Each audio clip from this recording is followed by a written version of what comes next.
Guys, സംഭവം ഞാൻ ഇന്നൊരു പെഡിക്യൂർ മാനിക്യൂർ സെറ്റ് മേടിച്ചിട്ടുണ്ടായിരുന്നു. അപ്പോൾ നമുക്കിതൊന്ന് അൺബോക്സ് ചെയ്ത് നോക്കാം. ഓക്കെ, സംഭവം 3 വർഷം ഗ്യാരണ്ടി ഉള്ള ഒരു സാധനമാണ്. ഇതെനിക്ക് തോന്നുന്നു 1700 രൂപ എന്തോ ആയി.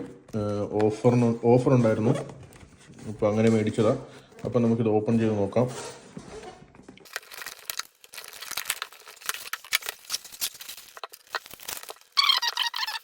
ബാക്കി സംഭവങ്ങളൊക്കെ നോക്കാം. സംഭവം ഇതാണ് മെഷീൻ ഓണാകുന്നില്ല. എനിക്ക് തോന്നുന്നു ബാറ്ററി ചാർജ് ഇല്ലായിരിക്കും. നമുക്ക് എന്തായാലും നോക്കാം ബാക്കി കാര്യങ്ങൾ.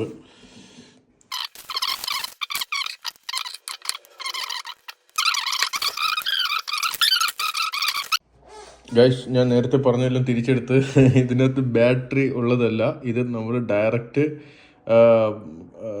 അതായത് പ്ലഗ് ചെയ്തിട്ട് തന്നെ വർക്ക് ചെയ്യുന്ന ഒരു മെഷീനാണ്. ഇതിനകത്ത് ബാറ്ററി ഇൻക്ലൂഡഡ് അല്ല. ഞാൻ ആദ്യം വിചാരിച്ചു ബാറ്ററി ചാർജ് ഇല്ലാത്തത് കൊണ്ടാണ് സ്റ്റാർട്ട് ആവാത്തതെന്ന്, ഓൺ ആവാത്തതെന്ന്. ഞാൻ ഇത് ചാർജിന് കൊടുത്തു, എന്നിട്ട് ഞാനൊന്ന് ഓൺ ചെയ്ത് നോക്കി. കണ്ടോ, ഇതിപ്പോൾ ഫോർവേഡാണ്. നോക്കട്ടെ. ഇത്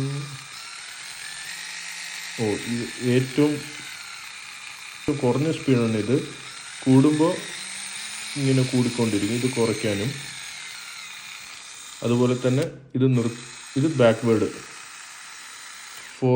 ഫോർവേഡ് കറങ്ങുമ്പോൾ ഗ്രീനും ബാക്ക്വേഡ് കറങ്ങുമ്പോൾ റെഡുമാണ്. അപ്പോൾ എന്തായാലും കൊള്ളാം, സംഭവം കൊള്ളാം. അപ്പോൾ ജസ്റ്റ് ഒരു അൺബോക്സിങ് വീഡിയോ ആയിട്ടാണ് ഇന്ന് വന്നത്. അടുത്തൊരു വീഡിയോയിൽ കാണാം.